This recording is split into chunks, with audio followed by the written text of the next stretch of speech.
কারিম, আমি শহরে যাচ্ছি, এই টাকাগুলো তোমার কাছে আমানত রাখলাম, ফিরে এসে নিয়ে যাব। ঠিক আছে বন্ধু, আমি এটা নিরাপদে রাখবো।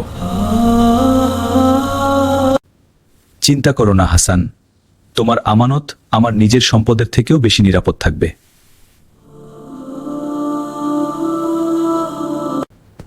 এত টাকা কয়েকদিন ব্যবহার করলে কেউ তো জানবে না।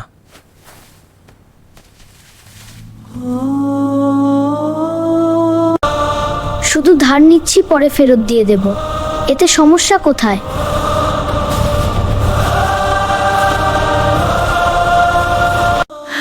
আজ ব্যবসা ভালো হয়েছে নাকি? হঠাৎ খরচ কিভাবে করলে?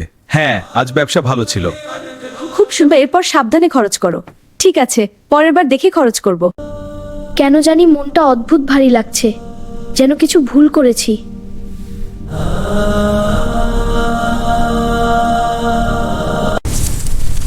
আমানতের খিয়ানতকারীর জায়গা কিয়ামতের দিনে লজ্জার হবে।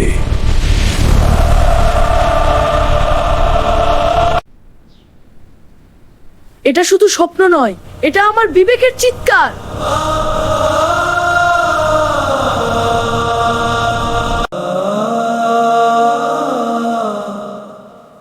আজকাল দোকানে বরকত নেই কেন? কারিম, আমি ফিরেছি, আমার আমানতটা দাও। হাসান, একটু সময় দাও, কিছু সমস্যা হয়েছে।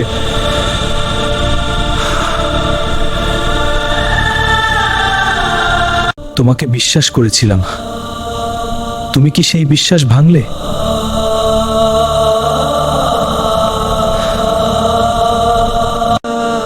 আমি লোভে পড়ে ভুল করেছি, আমাকে ক্ষমা করো।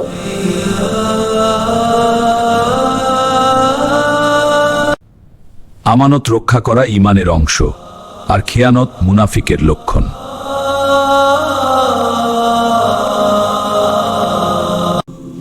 হে আল্লাহ, আমি বিশ্বাস ভেঙেছি, আমাকে সঠিক পথে ফিরিয়ে নিন।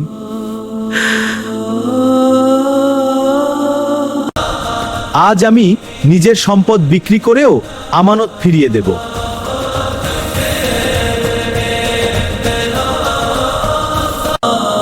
এই নাও তোমার সম্পূর্ণ আমানত, আমার ভুলের জন্য দোয়া করো।